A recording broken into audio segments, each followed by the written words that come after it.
Hello mga kamengalisim, long time na video. So for today's videos, meron nga pala tayong bulinggit na client. Nagmamaganda siya. So ayan, gagawin nga pala natin siya for today's videos ng kanyang eyelash. O diba? Ito nga pala sa lahat ng ginawan ko ng eyelashes. Ito nga pala yung pinakabata kong client. So ayan, una-una nilagyan ko na muna siya ng kanyang foam shampoo para matanggal yung mga dirt dyan. Then, punasan natin yan ng wipes and yan, kung nakikita nyo, yan, cleaning lang natin siya ng tissue. And then, sabi ko sa kanya huwag siya didilat pero nagmamaganda kasi. Siyempre, lalagyan natin siya ng tape para ma-isolate natin ng maayos yung upper and lower lashes niya. Ayan. Ganyan lang ang process kapag maglalagay tayo ng tape sa ating mga client.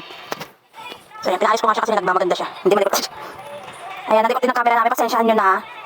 And syempre, lalagyan ko na siya dito na And syempre, nag-lint pre-under na tayo ng kanyang eye gel patches. Ayan. Nag-struggle pa nga ako sa pagtanggal ng ayan, ng sided tape nito. Sobrang dikit. So ayan, nakaka-relax nga ito sa mata dahil na gel patches na siya. So ayan, naglagay na din tayo ng tape para sa mga excess lashes niya na lumabas. Para ma-secure natin na walang lalabas dyan na lower lashes niya para hindi didikit sa ating glue.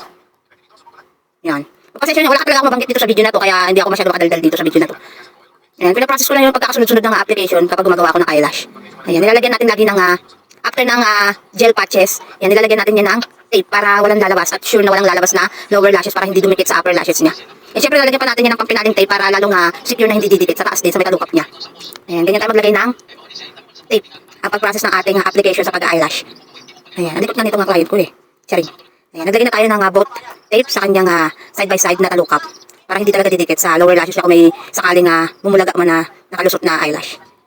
Ayan, pero sure naman walang nakalusot yan dahil na-secure natin na walang lumabas yan dahil naka gel patches na ano na yan, tape and meron pang extra tape. And syempre, nilagyan natin siya ng primer. So, kailangan natin ng brush na dalawa para malagyan natin na talaga yung bawat lashes niya. Ayan, i-apply natin ng gusto. Ang primer nga pala guys, ito yung tatanggal ng mga excess dirt, gaya ng mga alikabok or ano niya, something.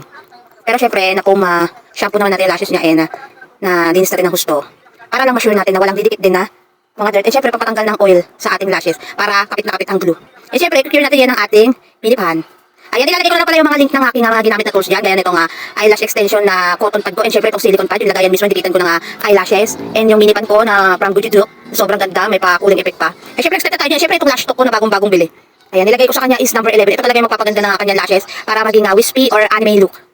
Ayan, syempre, yung glue natin na pang malakas ng dalawa, yung Genie Lash and yung Elo Glue. Pinaghahalo ko yan guys, every time na nagagawa ko.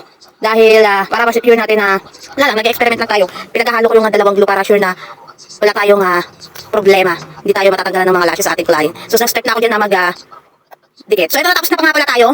Ayan, syempre, imimini pala natin yan. Hindi ko na nabidyohan yung paglagay ko ng base lashes niya and yung paglagay ko ng spike na itong dahil nagmamadali tayo dahil medyo matagal yun. And syempre, inaalala ko ang storage ng aking phone at baka mag-storage lang na nga tayo at hindi talaga ito masave itong video na to at hindi natin ma-upload, diba ganun yun. And syempre, lalagyan na natin siya ng, lalagyan. Susuklayin na natin yan para sure natin na walang sasabit. Ayan, nagtanggal na nga ako dyan ng tape. Ayan, kapit na kapit yung tape natin dahil medyo ilang minutes natin siyang ginawan. Ayun lang. Medyo busising lang to dahil maraming tape tayong nilagay.